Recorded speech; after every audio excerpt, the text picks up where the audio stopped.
Grand final time! Qualifier number 2 is going to an end here. We got GunnarsOn against Team NameChange. House of Doom is the first map. And some people might be a little bit confused looking at this saying like, wait a second. We're in the final of the qualifier. And we don't recognize a single team name. What's going on here? That's actually pretty simple. So the red team, GunnarsOn, they played in the last qualifier with a different team name. I can't for the life of me remember what it was. It was some Swedish stuff. Baker something, I have no clue.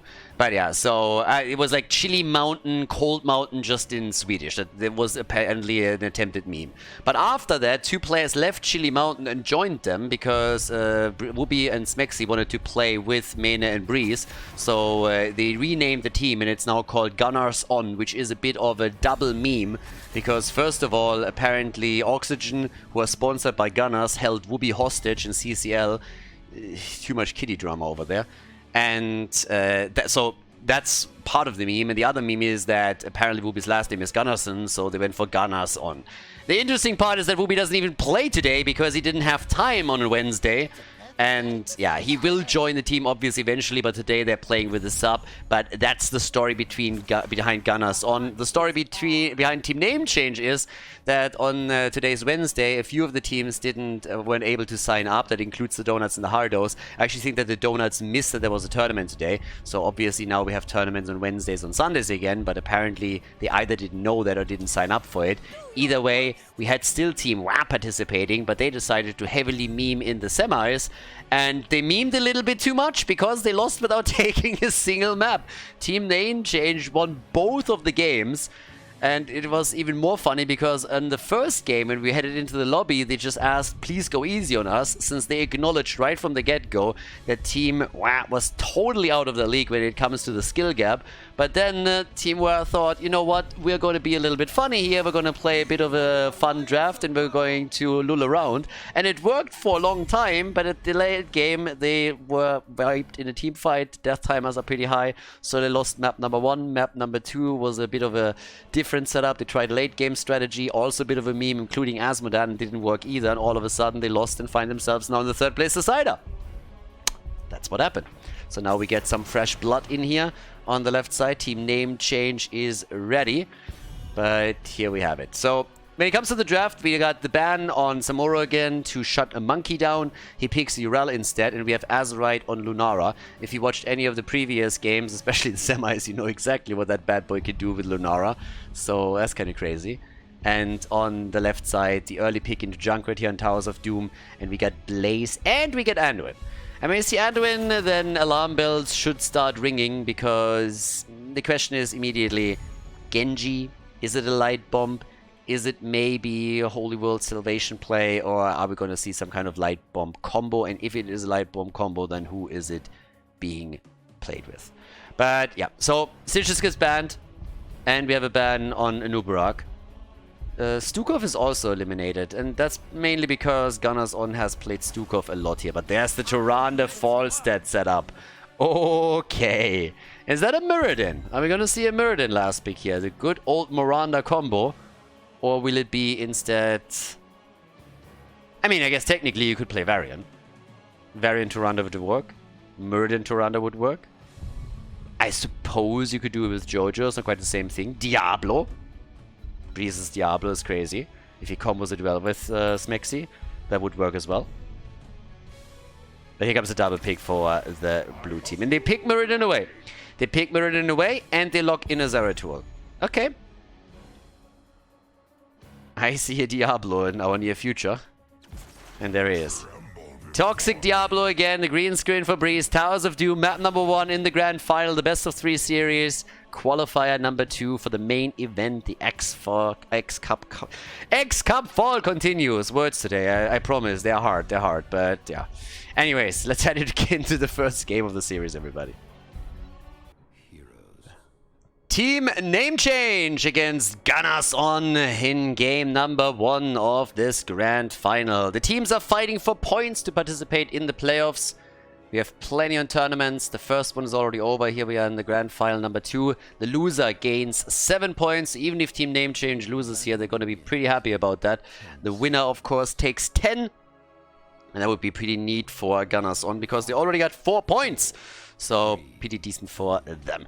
But either way, on the left side, we got Casper and Blaze off on Muradin, Kea on Anduin, Lopaka with Zeratul, and Honio on Junkrat.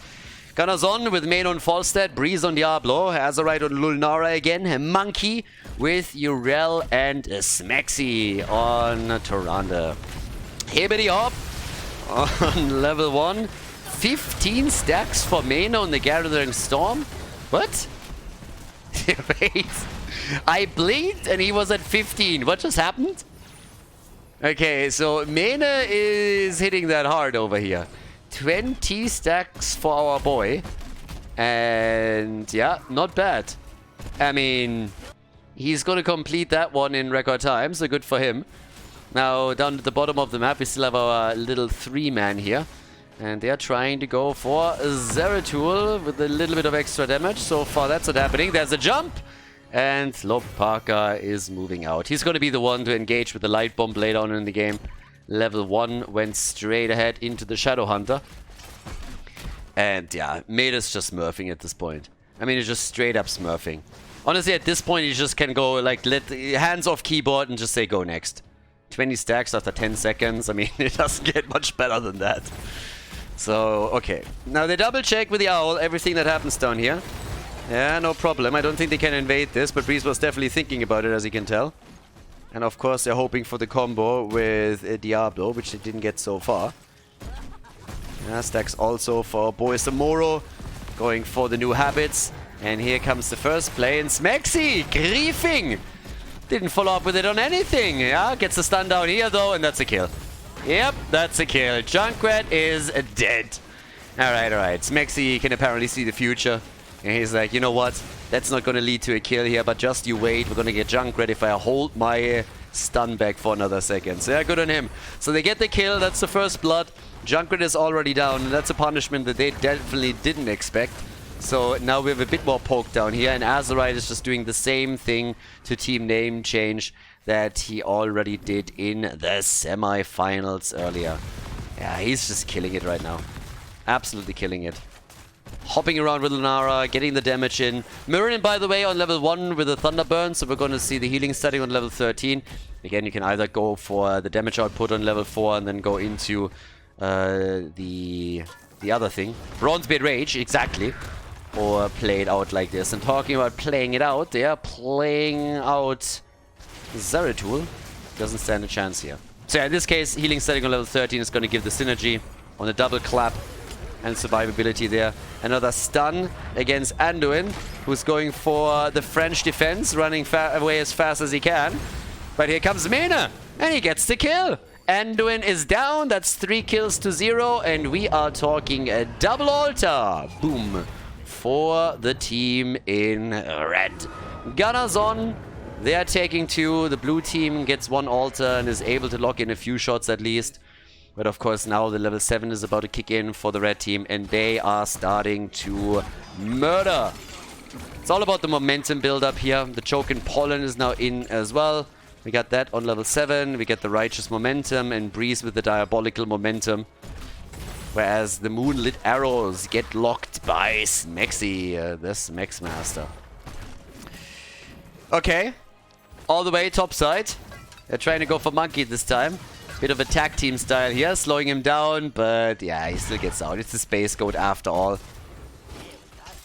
And Breeze is now done with his stacks. So yeah, at least the beginning is pretty good for GunnarsOn. They got the lead in experience. That might also help them with the next altar phase, considering that level 10 is a real possibility for them now. Quest is completed for Mena. And it's time to go for a couple of pumpkins. They get the scout out on the left side, but they're a little bit low on all of this. Now Breeze could technically move in, but as you can see with Blaze rotating down, it's a full 5 minutes protecting that push. And it's honestly a smart choice by Team NameChange. I mean, they need to be as cautious as they possibly can. And as long as they're seeing Urel also move at least into the middle, they know that they're not losing out anything at the top. There's the stun, and Anduin is ruining the kill, but that was still really close. Yeah. He survives, Junkrat survives, but that was a close call regardless. So you can tell how small the error margin is that you are allowed to have here. if you want to keep everybody alive. GunnarsOn was very close to get another kill, and they get Zeratul on the way back. Even more damage onto Blaze, and the team is just split. GunnarsOn is just driving a wedge between the heroes of the blue team and exploit it ruthlessly. That's 5 kills to 0 now, as Mene takes down Blaze in the middle of the map. An easy altar, and they are also so far ahead that they will soon lock in a level 10 talent even before we have level 9 for Team NameChange. So a lot of momentum already for GunnarsOn, and of course for them with level 10 the goal has to be to try and take a bell tower already, or if not that, then at least take some of the walls down and damage them. So yeah, there's a Stormbolt. Breeze eats it, but again, even with the poke here, they're not going to be able to do too much. Now, Monkey is more than happy to get rid of all of the traps. And with level 10, they will push, they will pressure. They take the minion wave down, they wait for the... They're not even waiting for the minion wave. They're just saying, we're going to 5-man the bottom bell tower. What are you going to do? Try and defend? Have fun trying. We are gonna wipe you off the map faster than you can say Imba. So, 5 kills, 2-0, bell tower taken. And the only question at this point is really, can they carry that until the next objective spawns? It's a double altar this time. If they get both of them, they would already pop them down to 18 points. So, yeah, very, very strong. Now, we got the level 10s in. We got also the Might of the Narazim, as we would expect. The Light Bomb is in play. Junkrat, I mean, you're toying with us, baby. It's going to be a Riptire. We all know it's going to be a Riptire. I have hopes that it's going to be... Is it gonna... Nah. You can't go for the Rocket Ride here. God, I would love it. Rocket Ride is such a meme, but it can do so much damage. We've seen some crazy comps. Do you guys remember when they had Imperius with the delivery straight into the Rocket Ride? Boy, that was fun. That was so much fun to watch. But yeah, there's the Riptire. Anything else would have shocked me. So now it's level 10 versus level 10. We need to take that fight before level 13 is ready for GunnarsOn. And the camp is also... Oh no, they're not getting in the camp. It gets stolen away nearly. Yeah, Breeze is alone. Breeze is very much alone. He's just sitting there and he's like, team? Monkey's jumping in, and there's the APOC. They take the camp, they want the kill. The camp is taken. Breeze stayed alive the entire time. Light Bomb, 0 value. He jumped into the bunker. But Smexy is dead. The problem that Anduin is also dropped. And now they're fighting the battle out without a single support left. But look how low everybody is for the blue team. And Lunara is doing work. Bambi is on a rampage. The birdie is down. Lopaka with a kill. He gets Bambi. Breeze is still fighting against Blaze. And they get Zeratul, but Breeze dies too. He had the stacks though. For now, it's only Monkey that is still alive. Casper is trying to go down to the bottom of the map to channel. But Breeze is back to business. And so is Tyrande. Tyrande can interrupt the channel. Tyrande can buy time at least once, and she will. Where's that owl? There it is. Mwah. And there's the hit. So yeah, he needs to get the hell away from this one. He's dead. He got it though. He got it. That's 3 shots fired, so he prevented the worst from happening. They're only going to lose 5 points. 9 kills to 4. The level 13 talents are ready, but he died for a good cause. He died for a good cause. There it is, the 5 shots. They're going to be dropped down to 21 points. But yeah, good for them. Now the problem is, of course, that some of the pumpkins made it through. And that, yeah, that was a bit of a setback. But either way, level 13 soon enough also available for the blue team. 29,000 for Lunara. They go for Lopaka. And Mene gets another kill. 14,000 damage for him. Doesn't sound like much, but again, he got multiple, more or less solo kills already. Healing static is now available for Murden. That gives a bit more survivability. And Mene has to be careful. Zeratul, once he's back, is going to aim for him directly. For now, is safe because Zeratul is still dead. But they're already partying around at the bottom. The blue team is trying to defend against the pumpkins and prevent them from moving in. There's the light bomb. Muradin jumps in deep. They try to go for Tyrande. Smexy, he's alive. And he's dead. Well, he was alive, but he dropped pretty quickly. And Azerite is still trying. Good gust into the corner. Where's the damage? They can't get enough out of it. They already used the Apocalypse, so they might have been able to go for the kill here. But now Urel is dead too. So I gotta give it to Team NameChange. They're fighting. They're really fighting. They're a level behind, but they're doing what they can here. And they are not afraid. So yeah, kudos to them. They're going up against an incredibly strong opponent. But they are fighting tooth and nail to stay in the game. Now, 2 heroes are down for the red team, but they still have that bell tower. Not for much longer. They won't be able to get an altar channel while this one is still controlled by them. But even a 4 versus 4 setup would be okay. Zeratul is the one that is going to attempt to deny that. Yeah, is going to move in and try and take them down here. And they know that Zeratul is somewhere around there. He's going to jump in. Yeah, attacks Mena. And he immediately pushes him back. So yeah, stuns. Oh my god, what a stun from Smexy. A nice play here, but not enough. And the first channel is taken. Lunara, careful, but she get no fucking way. She gets the damage in, and then Breeze comes in with the final moves. They take Zeratul down. The shots are fired. Each team gets an altar. 17 points to 19. 16 talents are available. Blaze is jumping in deep and eats the damage.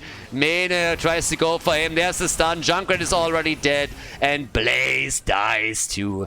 And oh boy, the map is wide open now. The boss is up. There's several of the altar of the bell towers that are really low and could be taken here. But yeah, this is getting just nuts. They come in, take the bell tower in the top lane. They could even push for the middle of the map now. 2 are still dead. A rotation into the mid lane would allow them to take nearly full control of it now. And they're going to claim this one. They're going to claim this one without any problems. Yeah. Bit more damage. Can even go for Zeratul here if he sticks around for too long. Oh, the stun missed. But Breeze was ready. I was nearly able to help out here. So yeah, Lopaka. Lunara wants to kill. As long as Smexy's here, but yeah, Azurite was a bit too aggressive on this one. Now, they have nearly full control over the altars. The only one that is missing, over the bell towers, the only one that's missing is the one at the bottom left. And that just happens to be the case as the triple altar phase is starting up. The only downside is really that Lunara just died, so that's bad. But they still should be able to get a lot of value out of this. Just imagine them getting 2 of the altars now. That would be 12 points alone. So Zeratul and Blaze are trying to reclaim them as best they can. Down here, the pressure continues on the other hand. And good move by Muradin. Breeze couldn't quite get a hold of him. And they might actually start the barrage if they continue to push this. So that scares me a bit too. Yeah, they're trying to get 2 at the top. And they will. Unless Smexy interrupts 1 and Breeze gets close. Alright, there's the... It's too late. It's too late. It's too late. It's too late. 4 shots fired. I mean, that's a little bit of a sad panda move. Only getting 1 of the altars when you control 6 bell towers and nearly get the one at the bottom too. That's a bit weird. Muradin, he's in trouble, and he's not the only one. Junkrat is the first one to fall. Muradin! Oh god, yes, even with the bunker, they're going to get the kill now against Blaze, don't they? Oh, barely saved here. But yeah, they're just going to try and control the map completely. Because once they retake this, with Junkrat down, they can move into the middle of the map again and try to take full bell tower control and therefore start the barrage. No chance for him. No chance for Hopaka to make a difference here. Or does he? No. Yeah, well, he tries a little bit. Smexy, can you solo him? No, not quite. He tries to get out. And that's a kill. Zeratul is dead. The team moved to the top to retake the bell tower. It's just simply a game of trying to exchange bell towers. That's what's happening. So in the middle, they get this one. Now up at the top. This one's about to be claimed. And of course, they can rotate even further. But the control is insane at this point. Absolutely insane. So if they can slow this down and someone goes to the top, and it seems like it's going to be Falstad. Falstad with his global, he's going to play top side. Maybe with Urel. And they try to go for the full control. They have the middle and they have the bottom to defend. But Urel is at the top. Falstad is now sitting in the middle. Gets a bit of damage out there. They both got to be careful once that Zeratul moves in. But here comes the attempt to retake. So it's exchange in bell towers over and over and over again. This is the name of the game right now. With the team NameChange trying to catch up as best they can. But of course, altars are spawning now too. And they're taking these pumpkin camps. So yep, Top is going to be exchanged against the middle, but the problem is that with the pumpkin camp now taken, that's potential 3 more shots against the core. And Zeratul is trying. I mean, Zeratul is trying to go in and get the kill, time and time again. Lopaka misses out on it. Breeze is assisting Smexy as best he can. There's the Gust into an APOC attempt. Bunker is up, the rest jumped out.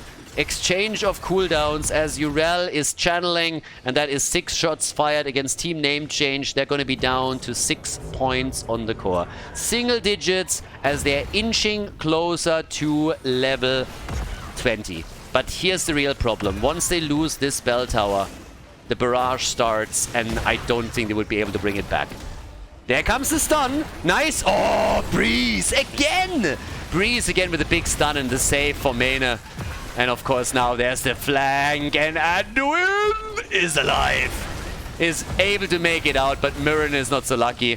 Falster just flies back. Oh, and Zeratul went in and killed him! Zeratul went in and killed him, and he gets Bambi as well, even with Mane using the epic mount. Zeratul jumped onto the tower, killed him, and Zeratul goes for the triple kill. Lopaka, you sexy beast. That was nice. He was struggling the entire game to make some impactful plays here, because every time he tried, Smexy and Breeze were they both had his number. But now it's a different story. Yeah, once again, there's the stun. He needs to be careful that he doesn't overdo it. But yeah, he just murdered. God, I love it. That was great. That was some great play by him. Now, we have a 3 versus 2 on the map, and the bell tower is just now announced, so the altar's announced, but still. Zeratul with some insane plays. Good on Lopaka, really. He's sitting at 46,000 damage, but he died 6 times. I mean, again, in this case, he played an insane game. Well, an insane fight. But he died 6 times in this game. So he kind of made up for all of these deaths a little bit, but it just shows how difficult it was for him the entire game to have an impact. Right now, though, that triple kill was really important. 10 kills against 17, and as I said before, I really like how they are fighting for every single inch of the map. Now, down here, Zeratul again with the damage, and they're trying to pressure Zeratul as best they can now. He's the main threat for them now.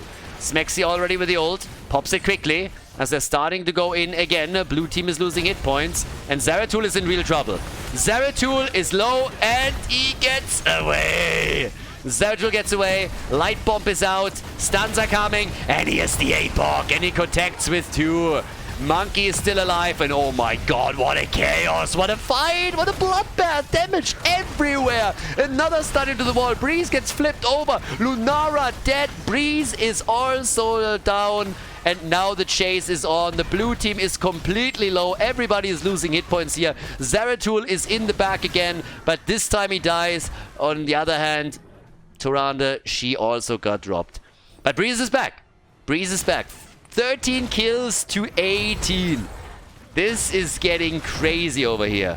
We got a 3 versus 4. The altar is channeled and 3 shots are fired. GunnarsOn is down to 22 points now. 22 to 6, and they're still fighting. They're still fighting. Breeze, Hellgate's out, and Blaze dies. Jesus. The plays that are being made at this point, oh my god. I mean, back and forth, one hit after another. We have 32 kills in this game now. 32 kills. It's getting nuts. It's absolutely bonkers. With the ult on Zeratul, with him now with the Shadow Stride and everything. Now they go for Blaze again. They're trying to get down. Muradin died. I think I said Blaze. My bad. So yeah, they still have the tank here. But holy hell, what a game. Pushed into the corner. Lunara is back too. That's the main damage source. How much damage does he have? 91,000. 91,000. And boy, Anduin with the work done again for the team. Zeratul is also back, and they're trying to go for the pumpkins again. Pressure, pressure, pressure, pressure. Yeah. One fight after another. Mad aggression on the map. Zeratul just jumping to the back line. Muradin, he's about to come back. The pumpkins are, of course, moving in now, trying to claim another bell tower here. And the objective spawns once more. This time, it's 2 altars. First one in, and off we go. Another potential play. Zeratul is sitting at the side. You know where he is. Quick stun, double stun, and they got his number. Look at this. Breeze didn't even move in. He already knew where he was and came back to deal with the situation. Now we got Breeze with a beautiful push into the APOC, and that is the end of it. That's the end of it right here, right now. Zeratul dead, Junkrat is dead. They go for Anduin. Anduin is down. They are killing all of them. This is the end right here. They're killing the entire team. 5-man team wipe. And he knows it too. He knows it. He dances. He puts on the spray and the Master Taunt. This is it, everybody. They go for the full control. We have them with the channel at the top left, the channel at the top right. GunnarsOn, they win game number 2. But boy, what a battle between these two teams, as GunnarsOn takes the lead in the best of 3 series in the grand final. GG, well played. Before we head into game number 2, make sure that you subscribe to the channel if you haven't done it yet, so you don't miss out on any future content here on Khaldor TV. Braxis Holdout, everybody! Map number 2. GunnarsOn is in the lead in our grand final. There's points on the line for the leaderboard as the teams are trying to qualify for the playoffs.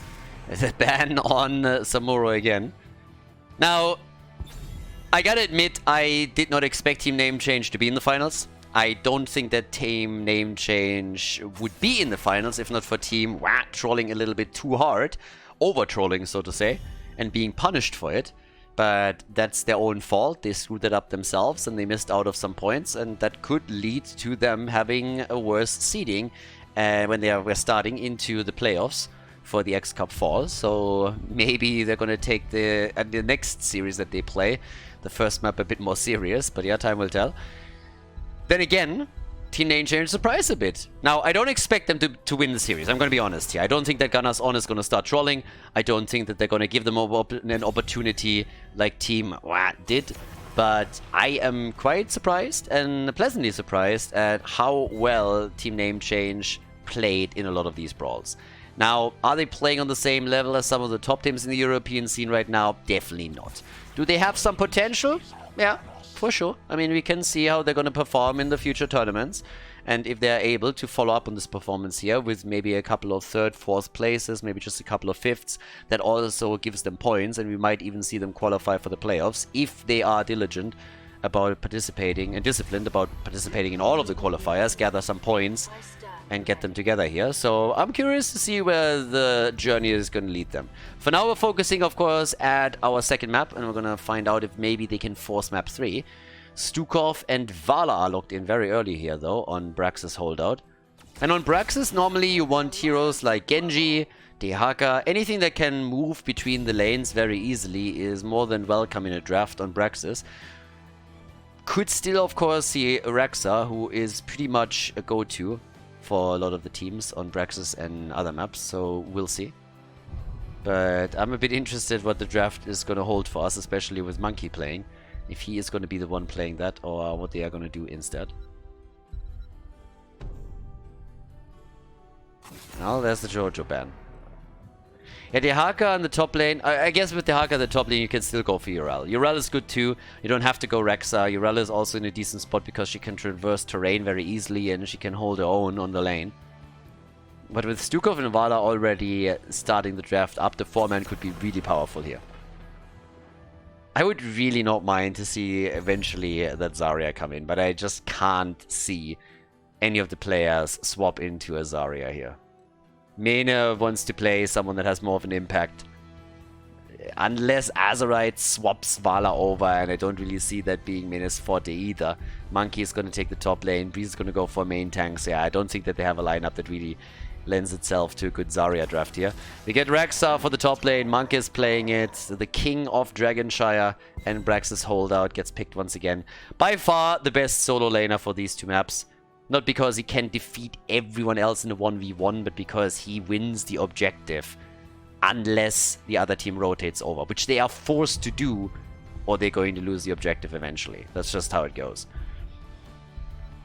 Mena's the only one that hasn't picked yet, so he's going to wait and adjust a bit. But the Anduin Genji combo with the light bomb on Genji is already powerful, and here comes Muradin. Again, another hero that can move between lanes quickly and traverse any obstacle there. Plus Gul'dan for added wave clear. So here we go. And they go for Zarya. All right. They go for it. I expected Mene to not pick her, but I'm very, very happy to see because this is an insanely powerful 4-man now. And you have the most powerful solo laner on this map at the top. So yeah, this is an insanely good draft for them.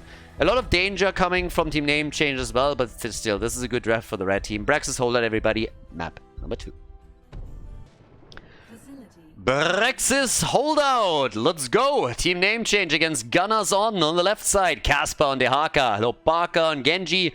Hornio on Gul'dan, K on Anduin, and off on Muradin. A lot of heroes that have the mobility to traverse the terrain here, to move from one lane to another very quickly. They have the global in the lineup too. The Anduin-Genji combo with the light bomb, very powerful. A lot of good tools that they can use, but GunnarsOn also with a strong draft. A powerful 4-man around Mene Zarya, Smexy on Stukov, Azerite on Vala, and Breeze on Garrosh. And also the race car option, the level 4 talent for Zarya that speeds up Garrosh, allows him to enter the opponent's backline, epically enter it, so to say. Doesn't even need a level 16 talent for it, and then he can flip them in. And they have Rexa up at the top, the king of Dragonshire and of Braxis Holdout. Reason is simple, he can split into two. So he can have one part of him control the objective and the other part controls the experience on the lane. And nobody else can do that without a rotation. So if you have a player that knows what he's doing, he's going to win that lane.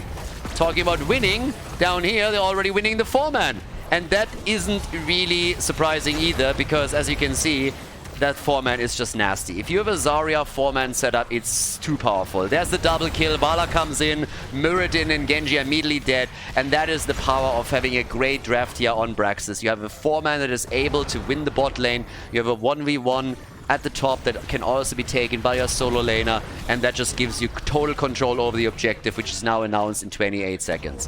Now they've opened up the sidewall here in an attempt to take the fountain down. They haven't been able to pull that off yet, and with the death timers being this slow at the beginning of the game, the impact of those 2 kills is of course tiny, but it already signals of what's coming next. The multi-shot build for Vala, we got on level 1 the low blow, and we're all waiting for Zarya's level 4. Now you don't necessarily need to go into the speed bubble on level 4, but it really syncs well with Garrosh. Breeze already with a flip, and that's a kill. Yeah, if you can run in like this and nobody demounts you, I mean, you're just murdered. And that's true for Muradin too.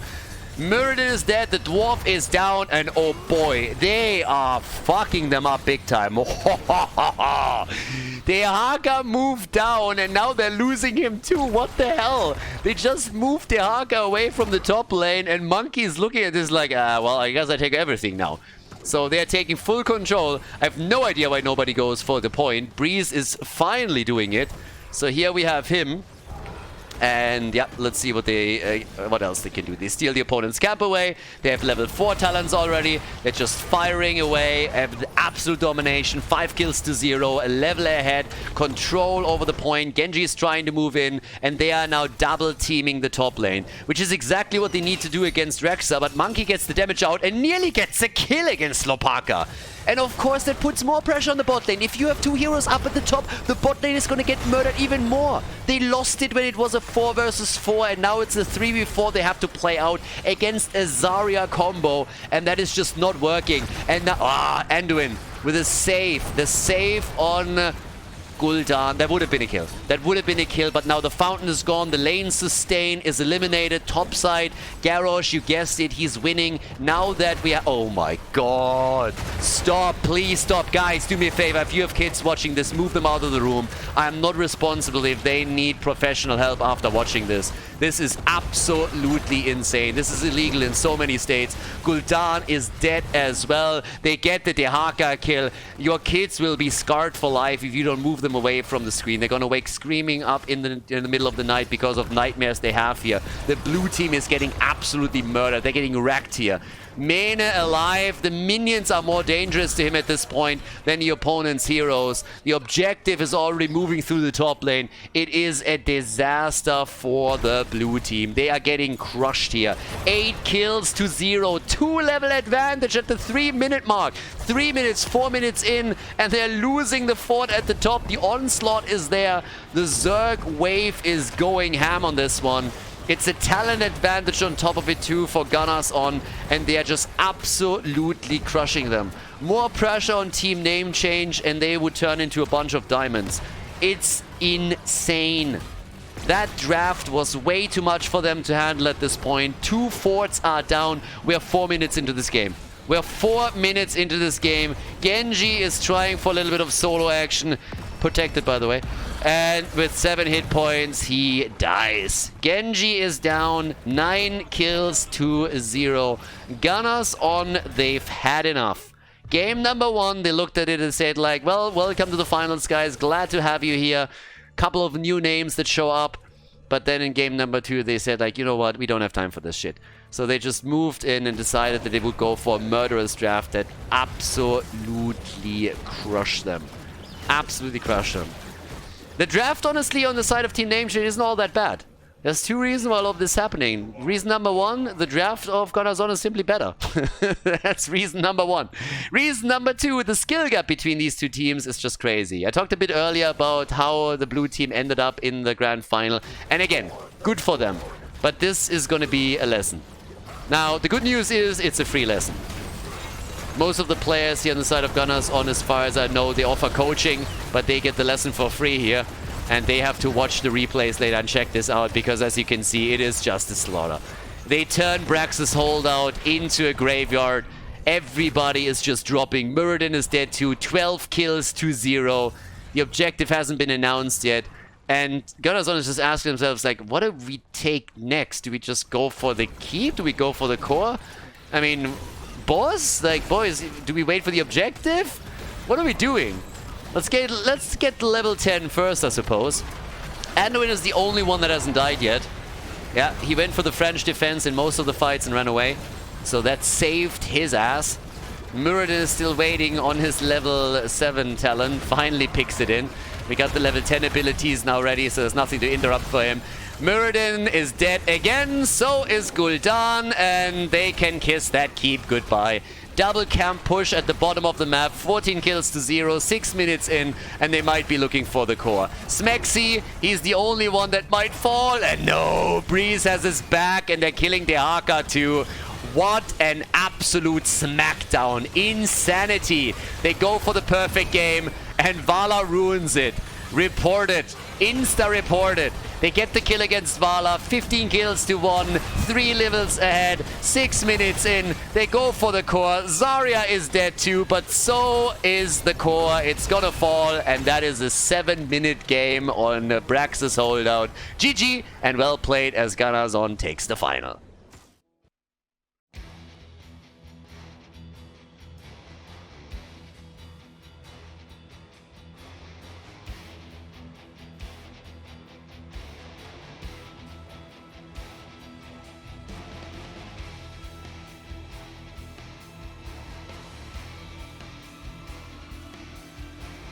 Thank you everybody for watching the video today. I hope that you enjoyed the show and the commentary. And keep in mind that the spoiler protection that is going to run for the rest of the video is made possible by all the support on patreon.com. So guys, if you want to support my work, if you want to help me start new projects and keep the spoiler protection in place, please consider heading over to patreon.com/Khaldor. There's also a link in the YouTube description, and check that out. Thanks in advance, and see you guys next time with more esports coverage here on Khaldor TV. Have a great day.